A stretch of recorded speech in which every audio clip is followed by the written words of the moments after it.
अस्सलाम वालेकुम नाज़रीन। प्यारे नाज़रीन, हदीस में आया है कि जब रसूल खुदा सल्लल्लाहु ताला अलैहि वसल्लम ने अपनी बेटी फ़ातिमा रज़ी अल्लाह ताला अन्हा को इमाम हुसैन की शहादत और इन पर आने वाली मुसीबतों की खबर दी थी, तो जनाब फ़ातिमा रज़ी अल्लाह ताला अन्हा ने जो सुना कि हुसैन 3 रोज़ प्यासे रहेंगे और इनको बड़ी बेदर्दी के साथ ज़बह किया जाएगा, फिर इनकी लाश बेगौरो कफन पड़ी रहेगी, तो बहुत ही शिद्दत से रोई। बोली, ए बाबा, मेरे हुसैन पर यह वाक़या किस ज़माने में पेश आएगा? तो प्यारे नबी सल्लल्लाहु ताला अलैहि वसल्लम ने फरमाया, ए फ़ातिमा, अफसोस कि तेरा फर्जंद मुसीबत में मुब्तला होगा तो तन्हा होगा। इस वक्त ना मैं हूँगा, ना तू होगी, ना अली होगा। ये सुनकर फ़ातिमा रज़ी अल्लाह ताला अन्हा पहले से ज़्यादा रोई और बेकरार हुई और अर्ज़ की कि ए बाबा, जब मेरा बेटा ऐसी बेबसी से शहीद होगा तो इस पर कौन रोएगा और कौन इसकी सब मातम बिछाएगा? तो हुज़ूर सल्लल्लाहु ताला अलैहि वसल्लम ने फरमाया, फ़ातिमा, मेरी उम्मत की औरतें मेरी अहले बैत की औरतों की मुसीबत को याद करके रोएंगी और मेरी उम्मत के मर्द मेरे अहले बैत के मर्दों पर रोएंगे। मेरे दोस्तों की एक कौम एक दूसरे के बाद तेरे हुसैन का मातम हर साल ताज़ा करेंगे। ए फ़ातिमा, जब रोज़े क़यामत होगा, औरतों की शिफात तुम करना और मर्दों की शिफात मैं करूँगा, और जो मुसीबत हुसैन सुनकर रोएगा तो हम इसका हाथ पकड़कर जन्नत में दाखिल करेंगे। ए फ़ातिमा, सब आँखें क़यामत के दिन रो रही होंगी, मगर वो आँख जो मुसीबतें हुसैन सुनकर रोती हैं, वो आँख खुशहाल होगी और जन्नत की नेमतों की इसे खुशखबरी दी जाएगी। प्यारे नाज़रीन, सफ़ेद कबूतर का एक ऐसा वाक़या जिसको सुनकर आपकी आंखों में आंसू आ जाएंगे। कबूतर को लोग बहुत ही मोहब्बत से पालते हैं। आज का वाक़या सुनने के बाद आप कबूतर से बेइंतहा मोहब्बत करने लगेंगे। ये वाक़या है एक कबूतर और हज़रत इमाम हुसैन रज़ी अल्लाह ताला अन्हु का। 61 हिजरी 10 मुहर्रम के दिन करबला में हज़रत इमाम हुसैन रज़ी अल्लाह ताला अन्हु का सर मुबारक आपके बदन से जुदा कर दिया गया। जब प्यारे नबी मोहम्मद मुस्तफ़ा सल्लल्लाहु ताला अलैहि वसल्लम की शहजादियों को कैद कर लिया गया। इमाम हुसैन रज़ी अल्लाह ताला अन्हु के गम में आसमान बरस बरस कर रो रहा था। 10 मुहर्रम को एक सफ़ेद कबूतर करबला के मैदान से गुजर रहा था। कबूतर ने देखा कि करबला की तपती हुई ज़मीन पर रसूल के नवासे का जिस्म मुबारक तन्हा पड़ा है। वो कबूतर चीखता हुआ आसमान से नीचे उतर आया और दूसरे परिंदों से कहने लगा कि क़यामत आ गई है और प्यारे नबी मोहम्मद मुस्तफ़ा सल्लल्लाहु ताला अलैहि वसल्लम के नवासे को करबला में शहीद कर दिया गया है। रसूल अल्लाह का ख़ानदान करबला में बिखर गया है। यूँ कबूतर करबला में आकर फिरने लगा और इमाम हुसैन अलैहिस्सलाम के गम में रोने लगे, और इस कबूतर ने अपने आप को हज़रत इमाम हुसैन के खून से तर कर लिया और वापस उड़ गया। फिर वो कबूतर उड़ता हुआ मदीना शरीफ जा पहुंचा और तवाफ की तरह प्यारे नबी मोहम्मद मुस्तफ़ा सल्लल्लाहु ताला अलैहि वसल्लम के रोज़े के इर्द गिर्द चक्कर काटने लगा। इस कबूतर के परों से खून के कतरे टपक रहे थे। मदीना के लोगों ने जब इस कबूतर का हाल देखा तो हैरान और परेशान हो गए।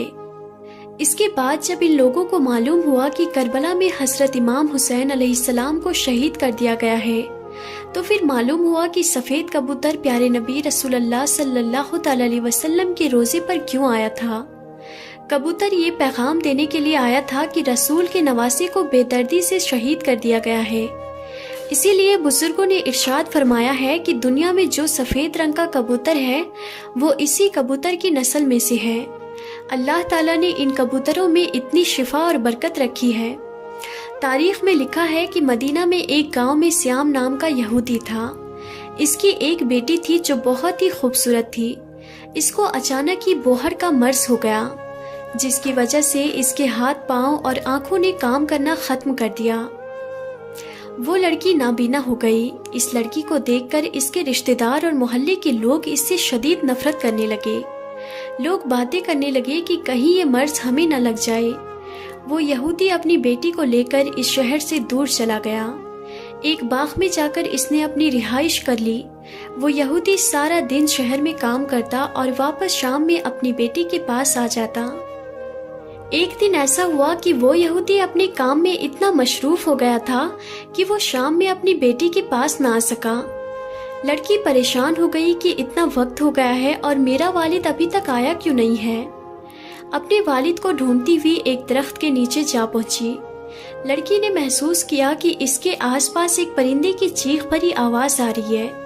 اس کی آواز میں اتنا درد تھا کہ وہ لڑکی اس آواز کو سنتے ہوئے اور آواز کا پیچھا کرتے ہوئے گھسیٹتے گھسیٹتے اس درخت کے نیچے جا پہنچی۔ حالانکہ وہ لڑکی دیکھ نہیں سکتی تھی، لیکن اس لڑکی نے اپنا سر اٹھایا اور درخت کے اوپر دیکھا۔ وہاں پر ایک سفید کبوتر بیٹھا تھا جس کے پروں سے خون کا قطرہ گرا اور لڑکی کی آنکھ پر جا گرا۔ اس خون کے قطرے کا گرنا تھا کہ امام حسین علیہ السلام کے خون کی برکت سے اس لڑکی کی آنکھوں کی روشنی واپس آ گئی۔ وہ لڑکی اپنی ایک آنکھ سے دیکھنے لگی، پھر ایک اور خون کا قطرہ اس کی دوسری آنکھ میں گرا۔ خون کی برکت سے لڑکی دونوں آنکھوں سے دیکھنے لگی۔ لڑکی بہت ہی خوش ہو گئی اور ساتھ میں حیران بھی ہو گئی۔ جب لڑکی نے اوپر درخت پہ دیکھا تو ایک کبوتر خون سے لپٹا ہوا تھا، بلکہ کچھ اور قطرے لڑکی کے جسم کے اوپر بھی گر گئے اور ان قطروں کو اس لڑکی نے اپنے اوپر جسم پر مل لیا۔ اس کا پورا جسم ٹھیک ہو گیا۔ امام حسین علیہ السلام کے خون کی برکت سے لڑکی کو مکمل شفا مل گئی۔ اس خون میں ایسی شفا تھی کہ لڑکی پہلے سے بھی حسین ہو گئی۔ لڑکی خوش ہو کر اٹھی اور باغ سے باہر اپنے باپ کی تلاش میں نکلی۔ جیسے ہی باہر آئی تو سامنے اس کا والد تھا۔ اس کے والد نے اس لڑکی سے پوچھا کہ بیٹی تم کون ہو؟ یہاں میری ایک بیٹی رہتی ہے جس جگہ میں اس کو چھوڑ گیا تھا، وہ موجود نہیں ہے، کیا تمہیں پتا ہے کہ میری بیٹی کہاں ہے؟ لڑکی خوش ہو کر رو کر بولی، اے بابا، میں ہی آپ کی بیمار بیٹی ہوں اور اب میں صحت یاب ہو گئی ہوں۔ یہودی یہ سن کر اتنا خوش ہوا کہ اس کی آنکھوں میں آنسو آ گئے۔ خوشی سے اپنی بیٹی کو گلے لگا لیا اور بولا، اے بیٹی، تجھے اپنی آنکھوں سے دکھنے کیسے لگ گیا؟ اس کی بیٹی نے اس کو پورا واقعہ سنایا۔ لڑکی اپنے باپ کو وہ درخت کے نیچے لے گئی۔ یہودی نے کبوتر سے کہا، اے خوبصورت پرندے، تیری اس دردناک آواز کے پیچھے وجہ کیا ہے؟ اور تیرے پروں سے یہ مبارک خون کس کا ہے جس خون میں اتنی شفا ہے؟ کبوتر نے جواب دیا کہ یہ خون محمد صلی اللہ تعالی علیہ وسلم کے نواسے امام حسین علیہ السلام کا ہے، جس کو ظالموں نے کربلا میں شہید کر دیا ہے۔ یہ اسی خون کی برکت ہے۔ یہودی یہ سن کر اسی جگہ پر مسلمان ہو گیا۔ جب کوئی بھی اس یہودی سے مسلمان ہونے کی وجہ پوچھتا تو یہودی پورا واقعہ تفصیل سے ان کو بتاتا۔ سلام ہو پیارے نبی سرکار دو عالم پر، سلام ہو محمد مصطفیٰ صلی اللہ تعالی علیہ وسلم کے خاندان پر، سلام ہو اس پاک خون پر جو کربلا کی تپتی ہوئی زمین پر بہتا رہا۔ رسول کے دین کو بچانے کے لیے پیارے نبی کے خاندان نے اپنی اور اپنے پیاروں کی قربانیاں دے دی۔ ہمیں قربانی بھی نہیں دینی پڑی اور اتنی آسانی سے ہمیں اسلام مل گیا۔ ہم بھی کیسے لوگ ہیں پھر بھی شکر ادا نہیں کرتے اور نماز نہیں پڑھتے۔ اللہ تعالی ہم سب کو نماز پڑھنے کی توفیق عطا کرے اور نیک اعمال کرنے کی توفیق عطا کرے۔ اللہ پاک نے ہمیں جتنی بھی زندگی عطا کی ہے، ہم اس کو اللہ پاک کی شکر گزاری اور اطاعت گزاری میں لگائیں۔